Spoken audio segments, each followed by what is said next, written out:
Welcome, world. So we are here again for our regular podcast with Bridget and Thomas. No introductions needed, I'm hoping at this point. And we are scheduled to discuss Steven Spielberg, but it's Steven Spielberg's Disclosure Day movie, which is going around the cinemas all over the world right now, creating a bit of a storm. So we thought we would have a chat about it, with the implications of it, the subject matter that it discusses, and see how far we get with that. So I hope you're going to enjoy this chat. So let's begin. So I haven't seen it, I must confess, and I haven't seen it. You know, I would like to say on purpose, but there was no cinema showing it where I am. I'm in the middle of a forest, so there was no cinema. However, I probably wouldn't have gone to see it anyway, only because I just didn't imagine that there would be anything for a Raelian, because I'm a Raelian, you're a Raelian, that I didn't imagine there would be anything in there that would be surprising for us, because I can't. It's a movie and not a governmental disclosure, which I think a lot of people are going to see it hoping for a disclosure of some sort. So, what were your thoughts on the film, Thomas? Let's start with you, Thomas. Like, what is their story behind? Is it like Titanic, where there's a historical event and then they dramatize it by putting a make-believe love affair in there? What is the story of Disclosure Day? Well, it's a fiction movie, as you said, of course, right? It's not a documentary. And maybe to start with, I mean, for me, it's a nice piece in helping the awakening of humanity in that sense. Yes, people talk about the possibility of life elsewhere. And if you kind of look at disclosure in general, right? I mean, if we start from the very beginning, maybe, when the Elohim came thousands of years ago, there was, I mean, not full disclosure, because they couldn't obviously explain everything, but they were living with the humans of Earth, some of them, right? And then they kind of decided to let humanity grow on its own and send prophets at different times. And then the modern day UFO topic kind of started, I would say, around World War II, around that time. Doesn't mean there was any, that the Elohim did appear in the meanwhile. I still remember being from Switzerland originally, that we had in, 1500 something in Basel, Switzerland. There's this famous painting with these many spheres in the sky, right? So, and of course, we were talking about times there was no media, no photography, nothing, so less documented. But we can definitely see that there's been a huge pickup of UFO sighting ever since World War II. And if I want to put this in perspective, so when obviously the Elohim decided, you know, after the explosion of the atomic bomb over Hiroshima in 1945, they said, well, now that humanity has entered this day and age of science, where you can either use science to create a paradise for everybody or destroy itself, we need to send our last messenger. So that was in 1945. So the full disclosure only happened on December 13, 1973, right? Because it's obviously, they conceived Maitreya Rael, and it took 20, 30 years then for him to be an adult and be ready for his mission. So, but I don't think it's a surprise that we saw so many. So after this period, after this, World War II, there's so many documented UFO sightings. It's actually interesting. Sometimes we hear in the media, reporters are trying to put down the movement. They say, oh, in the 1970s, this was just Maitreya was just, using that kind of, it's now kind of in the news, and jump on that wagon, so to speak, right?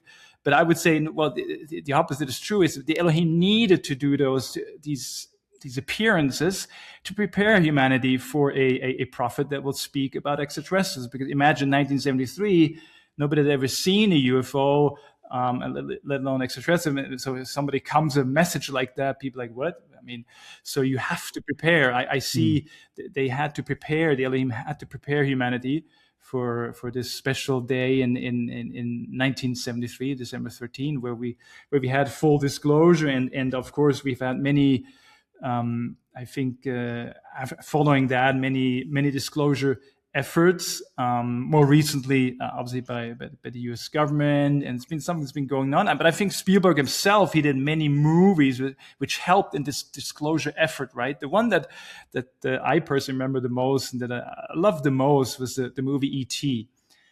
Because for me, it had something, it conveyed, we felt this love, this kindness, something very warm. And I don't want to spoil for those who haven't seen the movie yet, what happened in the Disclosure Day movie of Spielberg there. But I think Spielberg himself, I think he really contributed to the awakening of humanity. And it prepares for this day when the Elohim will come and yes, get people to think about all this. I mean, we also have the series Ancient Aliens, which has contributed a lot. And I personally think Spielberg, in the movie, you actually see there's one scene where you see a crop circle that very much looks like the embassy that we're planning on building to welcome the Elohim. So that's pretty interesting. And it's not the only movie. There's another movie. It was Disney movie came out last year, Elio. Same thing. In there you see a crop circle, which looks like the embassy. So I think overall it's a great movie to get people to think about extraterrestrial life. There's a few things I just want to because you see a few scenes in there where they take kind of the Roswell story where supposedly a UFO crashed and then they retrieve these even some extraterrestrials. In the movie you see them like squealing like after like an accident.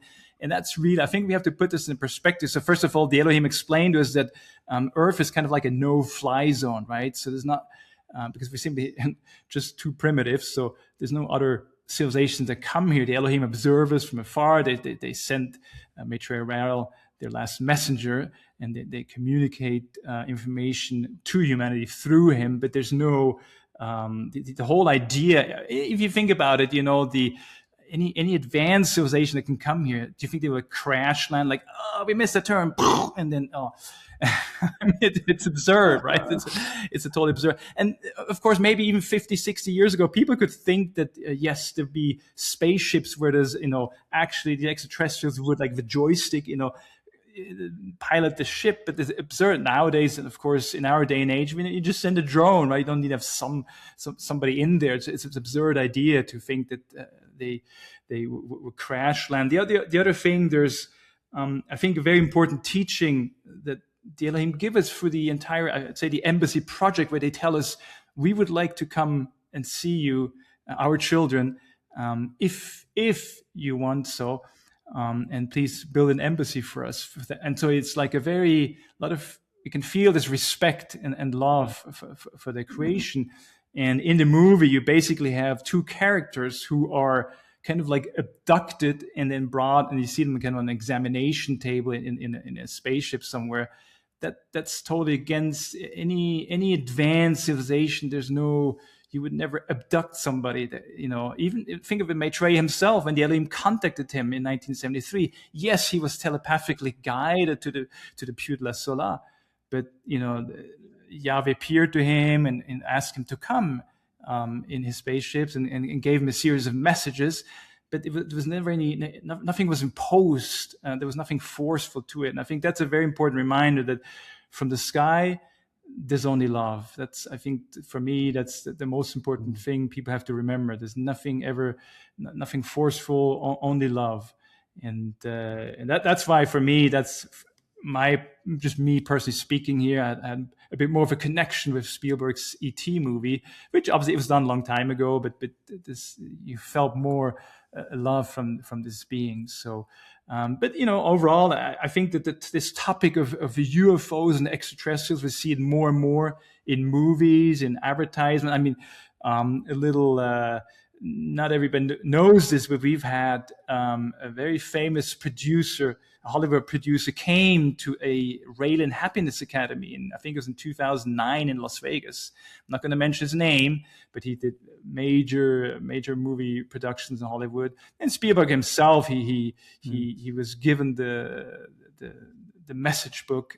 I think multiple times actually. So I'm sure he's very well aware. But so I think we've inspired a lot of these movie makers. You can even see nowadays. Just recently, somebody sent me a flyer for a nudist camp using the ET alien topic, and it's used more and more. And I think we're just at the beginning of all this. I think we'll see many more movies, and we know full disclosure was made in the 1970s. It's not accepted yet or seen by all of the planet, but we are the more we go to head towards singularity, the more we head to the day the Elohim will come back, the more we'll see this. And for me, the most interesting part in the movie maybe is it brings up the question of the religion, right?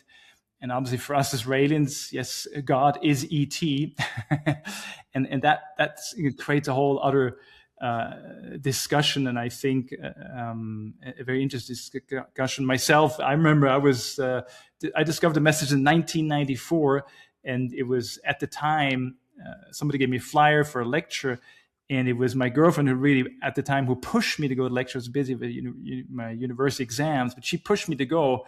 And she was Catholic, but the moment she realized, oh, these extraterrestrials, they are God, or what we consider to be God, then she cooled off very quickly. And but I think it gets people to think and people to realize that all our ancient religions talk about these contacts between what was mistaken for a god or gods.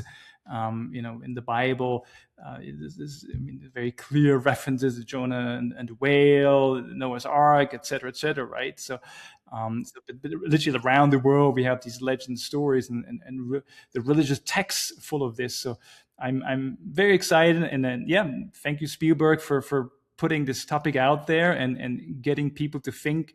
And I think whether he wants it or not, he helps us to bring this day of the return of the Elohim a little closer. Yeah, I think for sure. My first influence on UFOs was Close Encounter of the Third Kind. Really, I think I was 11 or something when it came out, and it was syndicated in the news, and it was a Spielberg movie, and the story of Richard Dreyfuss, the actor, had a sighting and then was called telepathically to a place which is Devil's Mountain, or whatever it's called, in somewhere in America, along with a lot of other people. The similarities between that and Rael's story, which had happened a few years earlier, I would think it's very, very difficult to say that the message of Rael's message hasn't influenced Spielberg already in that film, in his first sort of alien encounter film. It was very clear, the whole premise of him being, telepathically guided with other people to a place. It was many people, not just one person in Rael's case. I think it's a hard argument to have to say, oh no, it's total coincidence. I personally think, but I do think Spielberg has exploited the subject a lot, from as many angles as he can, and I think ultimately that's been a good thing for people to start asking questions and looking at it. But so, what are your thoughts, Bridget? Do you even think that the negative, because Spielberg has done negative films where aliens are dangerous, they're violent, they're going to come here and kill us and steal, all this nonsense. Do you think even those films have a positive influence ultimately when people actually, because they're interested in the subject, or do you think they're just like a pollution? You know what? I don't remember any negative one. So at least it didn't impact me, but maybe I'm wrong. I mean, I believe that at least has had consistent production in a very and showing these extraterrestrials in a very positive way. And I think that's the reason why I would say we have a long-standing relationship with Spielberg, because each time we congratulate him with those.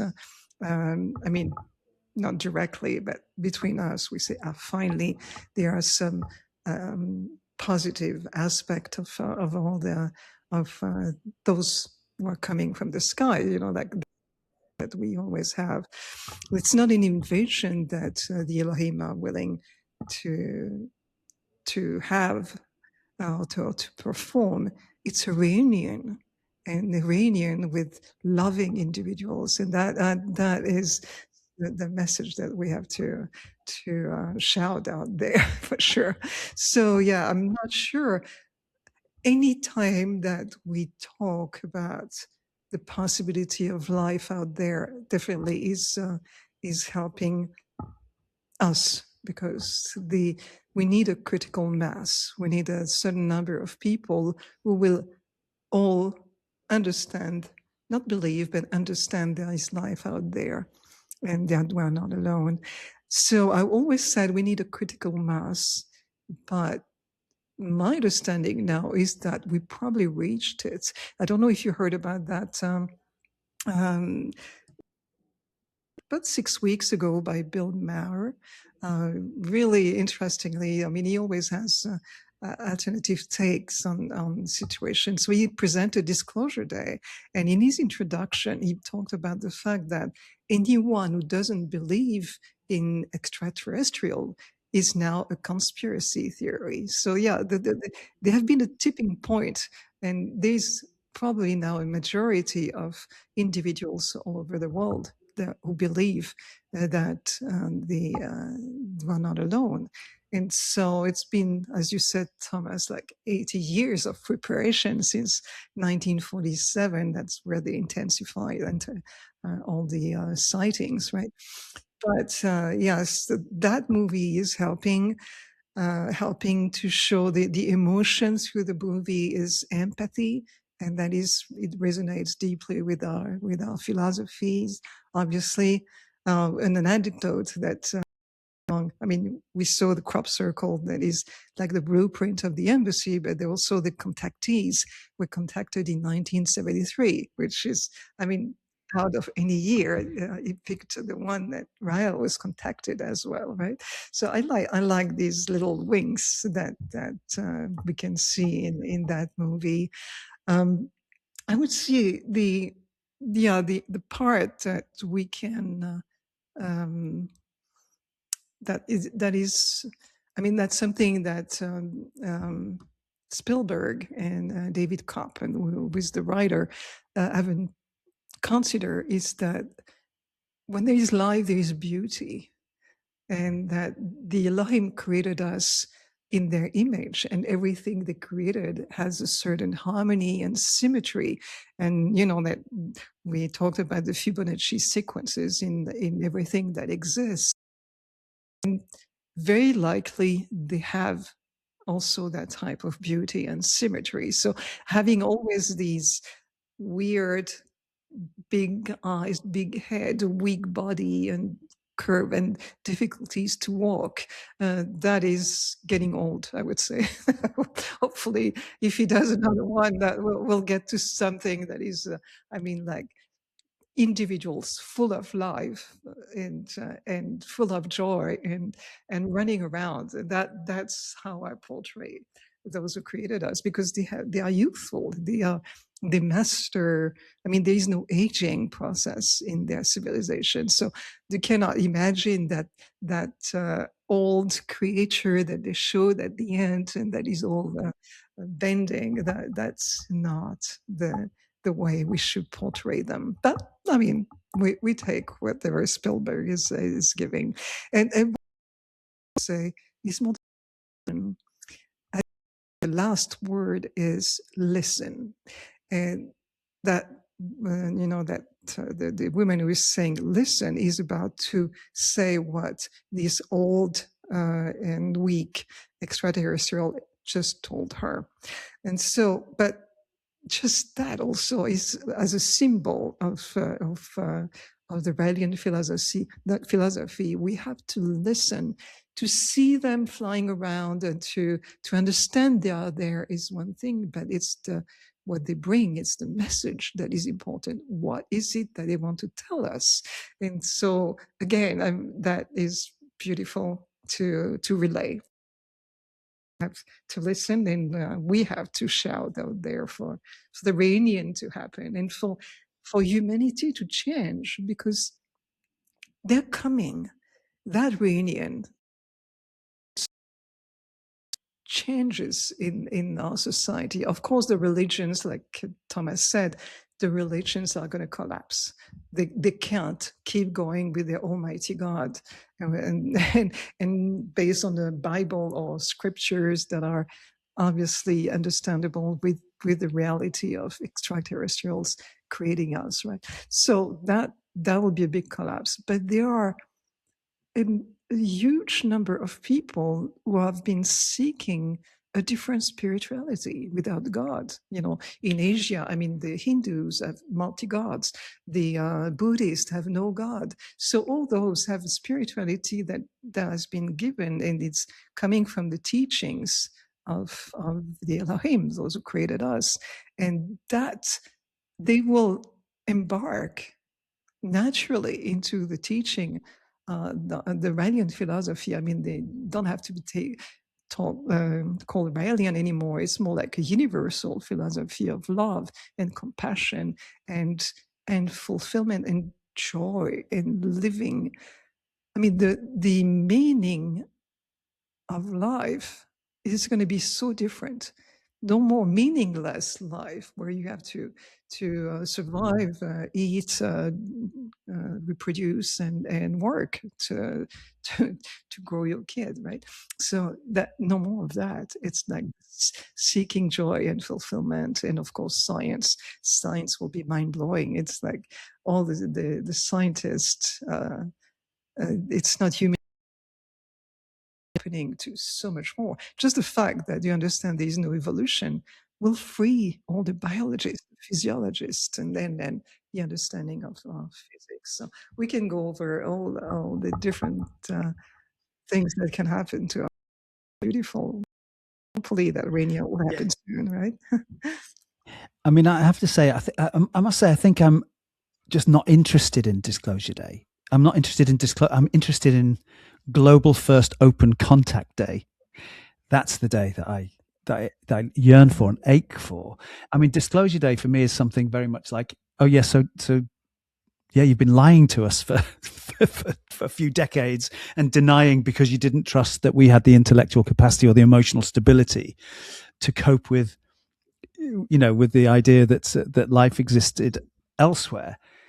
I mean, for me, I'm less interested in it, I think, than I am that incredible day where there will be an open first contact. I know we've had a first contact. You know, there's been many contacts, as in there's been prophets of, you know, who we know to be the Elohim, the 40 prophets that they've had prior. Maitreya Rael being the last and final of those prophets. Like, we know that as Raelians, we know that. So therefore I'm very uninterested in, here's a picture of a UFO. Look, as this UFO went really fast and this UFO went fast up and then down and back and sideways. Oh yeah, okay, yeah, tell me something I don't know, you know. So I'm less interested in that, I must admit. And I've always been a little bit just disbelieving of people that can't accept that there could be life elsewhere and can't accept that extraterrestrials are there, and they do occasionally, you know, show themselves in the sky or whatever. You know, as I say, there's some from cave paintings, ancient art, and so many examples of flying vessels depicted, which are always explained away. I think there's one on one ancient, it might be a tapestry actually, where there's there's two rockets basically that they say are comets in the thing they're coming in, and they've both got faces in them. And they say, oh yes, but that's just nonsense, you know, they're just making stuff. They're always explained away. And there's cave paintings of UFOs with dots underneath there, you know, there's so many examples in art and history throughout humanity that extraterrestrials or certainly technological vessels existed. And yet we're still asking ourselves, is it possible that life exists elsewhere? How much? Half a dozen people saw Jesus after he was crucified and resurrected, and they've got a religion that's lasted 2,000 years, and you've got 100,000 people that claim sightings of UFOs, and you're still going, could this really be true? So I think it's a fear that we just don't want it to be true. Maybe I don't know, but I'm less interested in Disclosure Day because it's coming. It's certainly coming. There's bits coming out all over the place. Was it the Mexican? I don't know if you saw the Mexican government preempted and released some incredible footage just yesterday, which I thought was epic footage. They thought, okay, we're going to release ours, and they just released theirs before the United States did. It's been all over Instagram and stuff. I haven't sort of saved any, but I guess because I'm less interested in UFOs. I've never really been interested in UFOs, except the Close Encounters of the Third Kind movie. And it wasn't because of the UFOs. It was because of who are these people.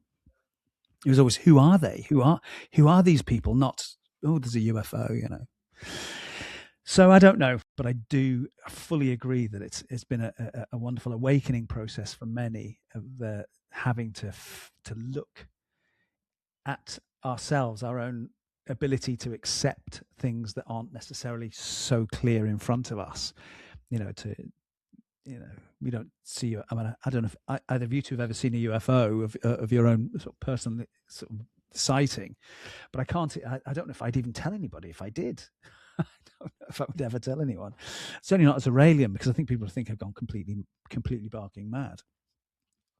But I do think that we as a humanity have to wake up on many levels, and I think this is just one level, and it's a fun one, it's an exciting one, and also for us, for Raelians, it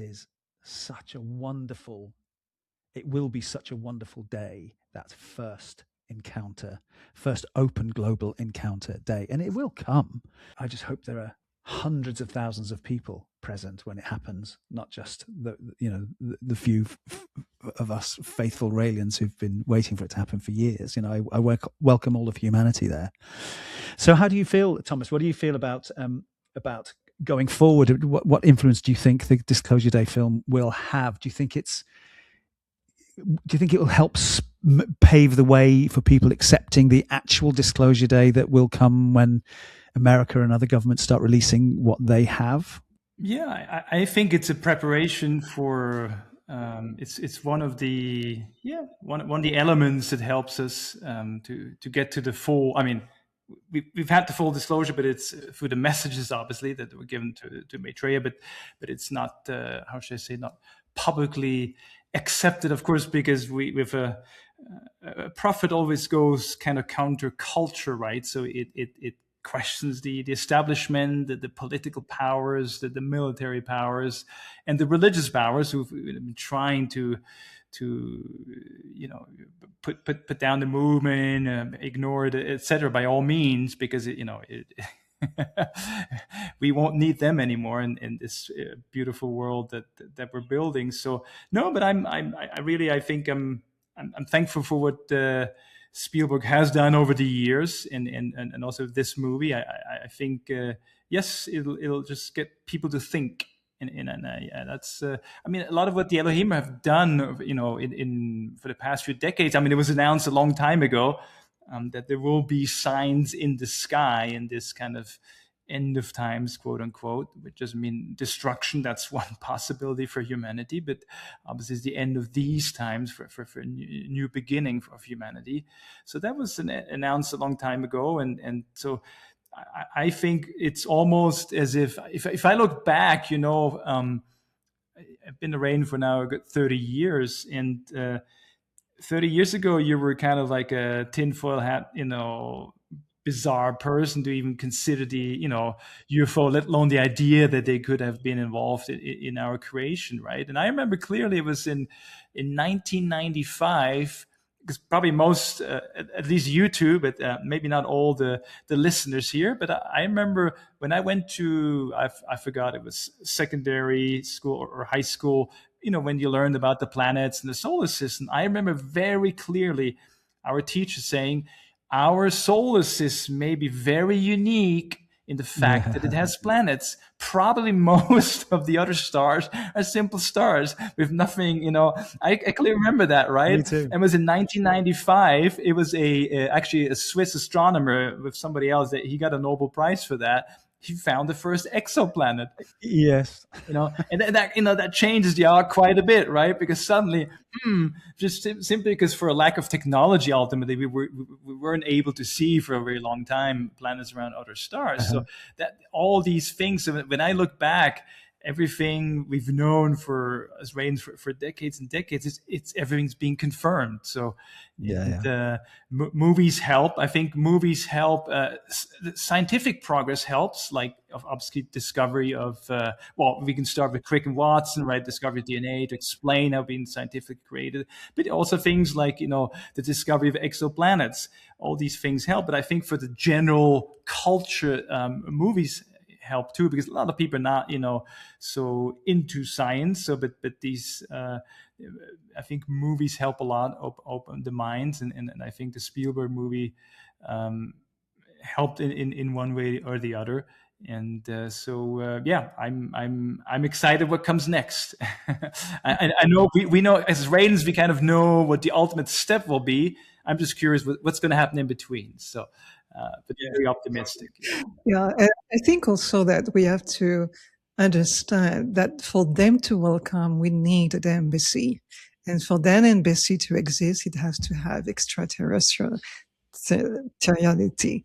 And to get that acceptation by the United Nations that there will be no one allowed above that embassy, we need to have the countries to accept that, and then mean that we have to have the public, the people pushing their elected individuals to push for that to happen. So the more the public is aware and willing and understanding that it's peaceful encounter that we're going to have, the more they're going to push. And politicians want to be reelected, so they will listen to what is said. Hopefully that will accelerate the embassy project. And if you want a conference on July 11 with the leader of that project, Daniel Turcotte, with news about that, and I'm excited about it, but it's true that we have a plan. We know exactly what are the steps that have to be taken, and we need the support of as many people as possible too.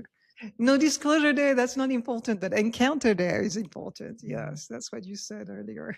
Thank you again. Always lovely to chat with you, and I look forward to our next conversation and our next subject. So lots of love, and I'll speak to you soon, I hope.